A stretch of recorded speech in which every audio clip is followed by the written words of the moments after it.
Outra coisa também é o lance de...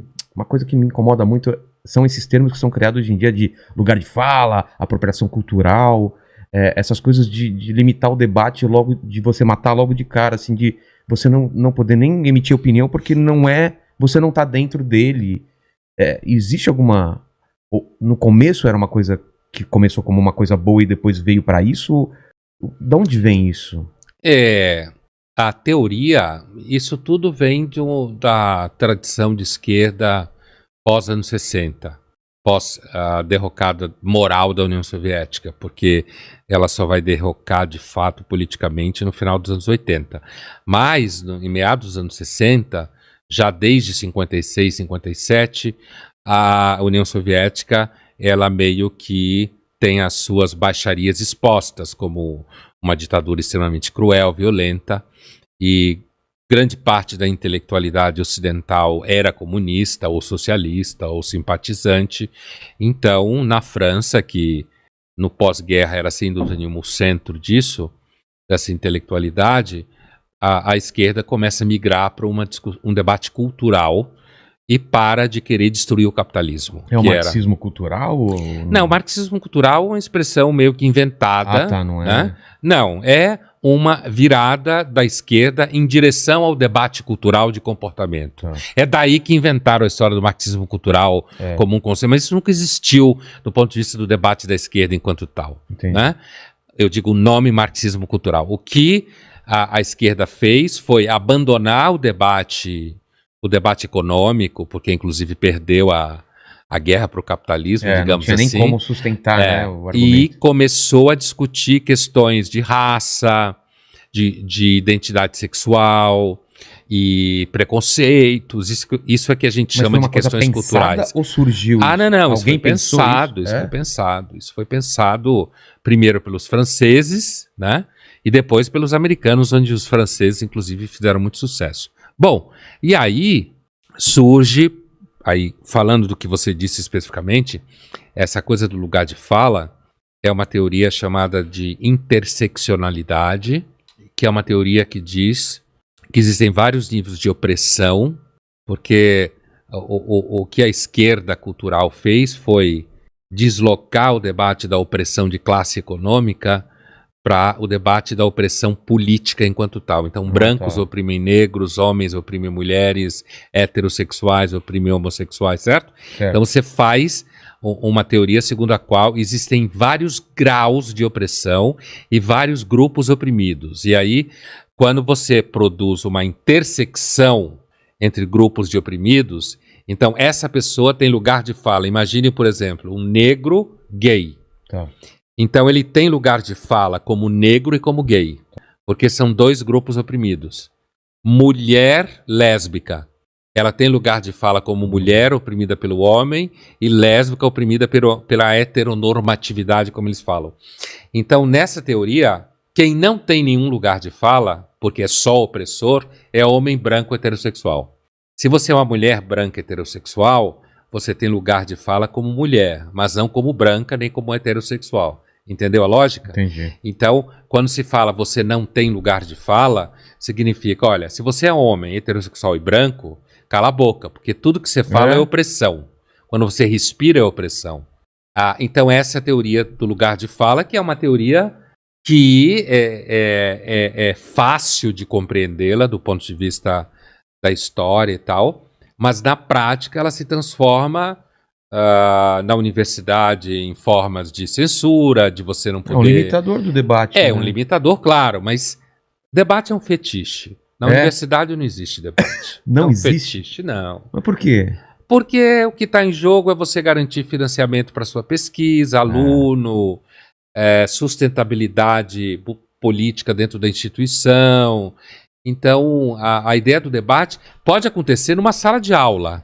Pode acontecer numa sala de aula, você ali discutindo com os alunos e tal. E aí pode acontecer. Mas debate entre pares, entre colegas, não. Só se eles estiverem se odiando e estejam querendo usar o debate para acabar com o outro. O debate acontece mais facilmente na mídia do que na universidade. Entendi. Porque a mídia é mais ampla, tem mais emprego, ter mais dinheiro, apesar que também é uma miséria do ponto de vista de salário, mas assim, você tem mais opções, então, e tem também uma coisa de que o mercado, você pode agradar esse grupo, agradar o outro. A universidade, a ideia de debate na universidade é um fetiche, é coisa para inglês ver. É. E não é necessariamente só no Brasil, não, tá? Isso acontece em Isso todo não é lugar. só no Brasil, não.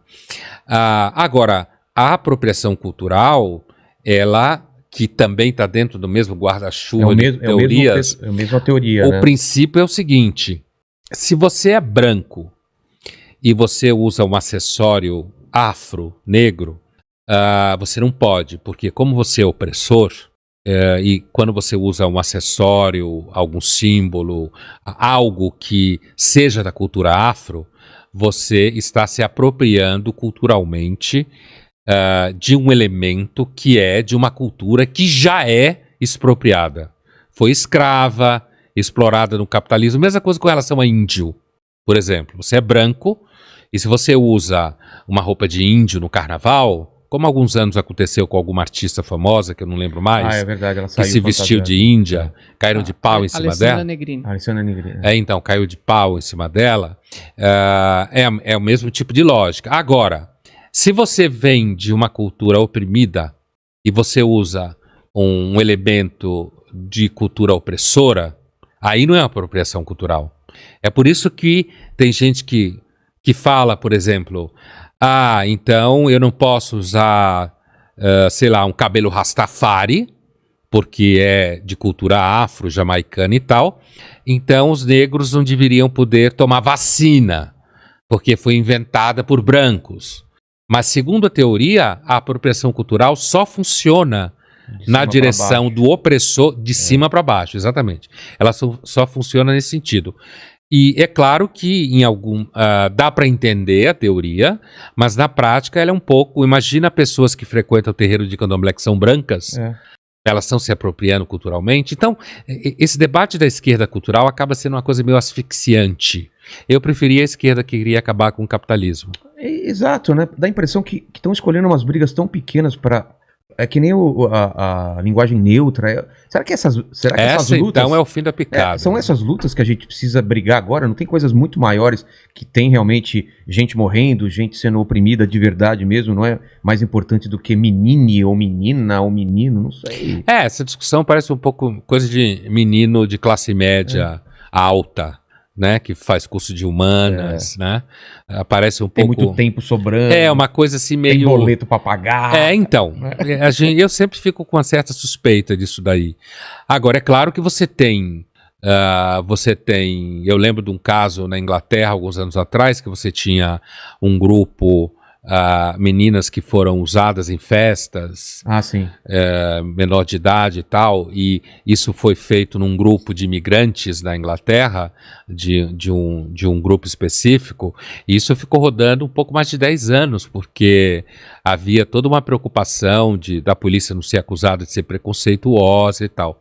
E se você perguntar para muitas feministas inglesas de então, ou mesmo não inglesas, brasileiras, por que o movimento feminista não foi para cima disso, você pode escutar coisas como a aplicação da teoria da interseccionalidade. Então, se o grupo etnicamente é muito oprimido, então você não pode, mesmo sendo uma questão que toca mulheres, criticar esse grupo. Nossa, que absurdo. Então isso vira uma espécie de geometria paranoica. Parece um jogo que pedra ganha da tesoura, tesoura ganha do papel. Então, só que no cenário de paranoia, né?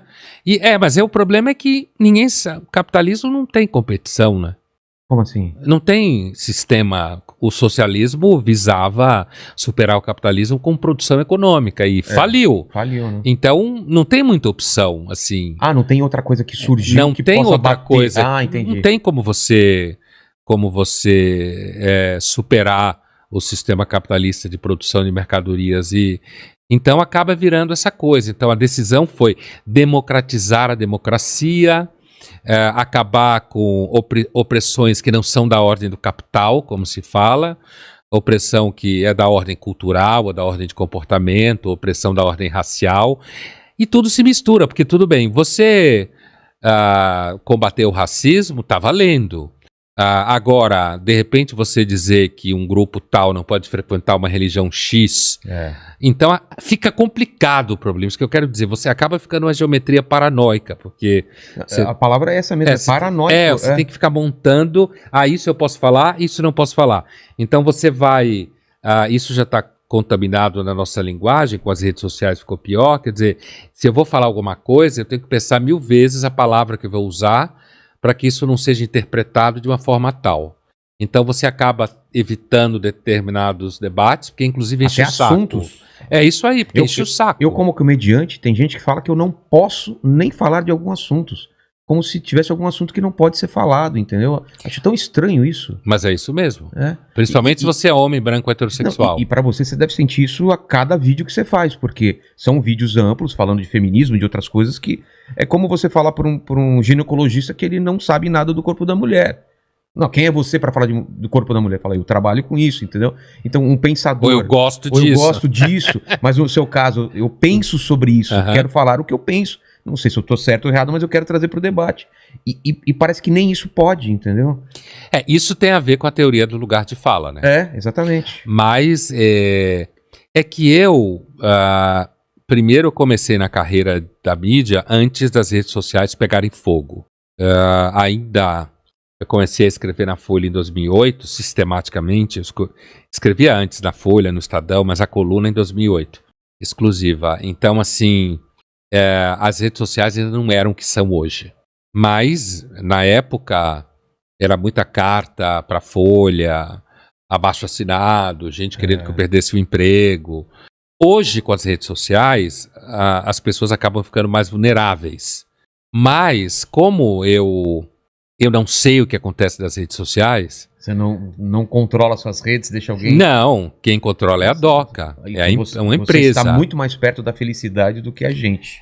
Então, você sabe disso. Nesse aspecto, inclusive o Taz uma vez disse que minha relação com as redes sociais era uma relação de sexo seguro. Ele usou essa expressão. Muito bom. Quando a gente estava conversando num programa.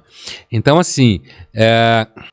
Então, eu não sei o que acontece nas redes sociais. Isso é muito bom. É o meu sonho.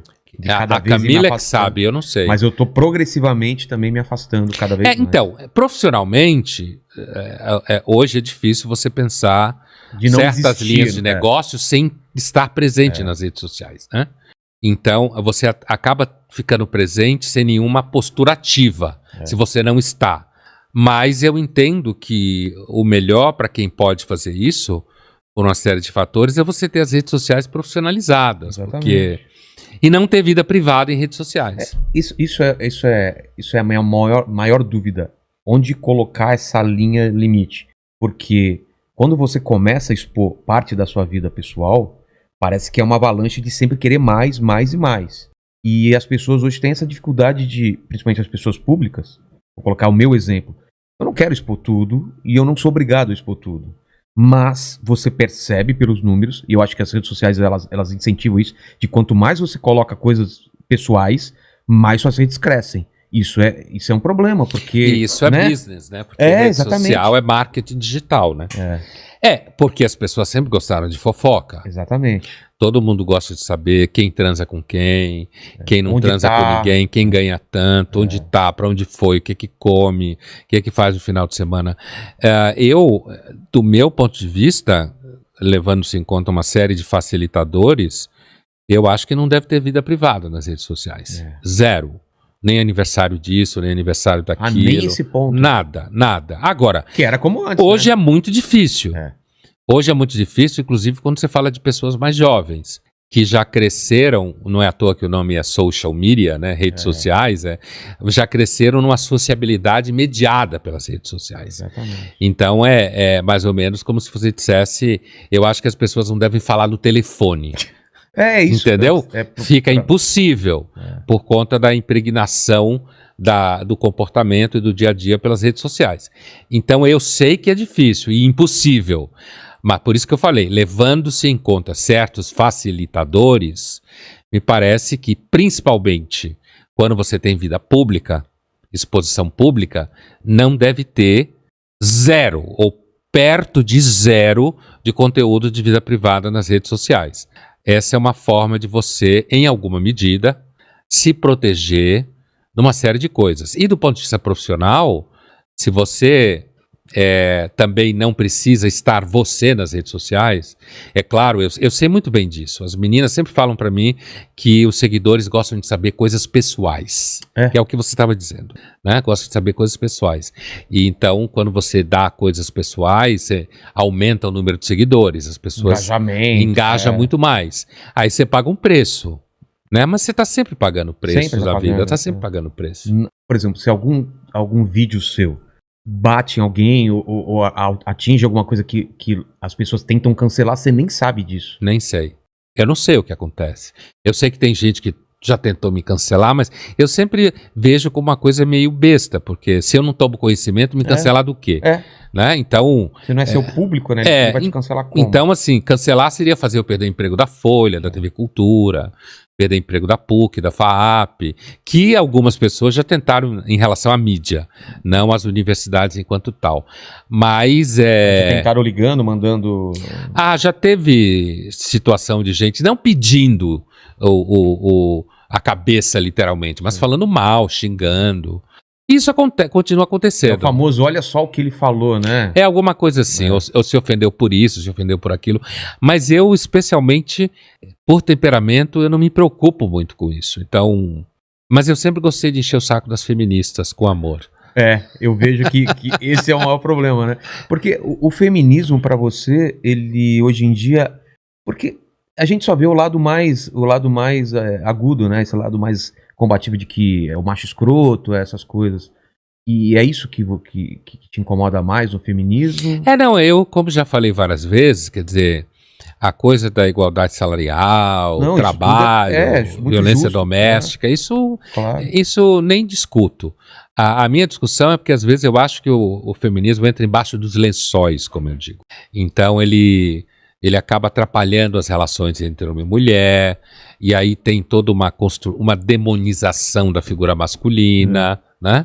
Do homem heterossexual como um bicho malvado, a priori, estuprador potencial. Isso, né? todo homem é um estuprador. A masculinidade é sempre tóxica.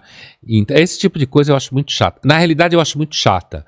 Eu falo de vez em quando disso só para encher o saco, porque alguma coisa que me chamou muito a atenção e eu resolvi falar. Mas na verdade eu não tenho essas coisas, me dão sono, na verdade. Mas o pior é que tá batendo. Eu tô casado, né? Mas bate muito nos meus amigos solteiros, cara. O pessoal tem medo de fazer qualquer coisa, de falar qualquer coisa, porque tudo pode ser usado contra ele. E as mulheres estão cansadas. Estão cansadas porque muitas vezes os homens, como elas falam, não têm pegada nem atitude, não assumem coisa nenhuma, e ao mesmo tempo estão cansadas de ficar sozinha, de não encontrar ninguém que investe. Mas eu acho que também, ao mesmo tempo, tem muita gente por aí que continua se apaixonando, se envolvendo, casando. Existe aí um barulho que às vezes vem muita gente que trabalha com mídia, com universidade, sabe, jornalista, que acha que o mundo é essa bolha. Mas, sem dúvida nenhuma, tem um cansaço. E as redes sociais agravaram isso. É um atrito constante, né? Uma coisa de ficar o tempo inteiro disputando isso, disputando aquilo. Eu, na verdade, acho que uma falta de generosidade generalizada. E uma falta também de delicadeza, às vezes, né? Porque eu fui criado de uma forma de abrir a porta para a mulher, de andar do lado de fora da rua e tal, e de repente isso virou um problema.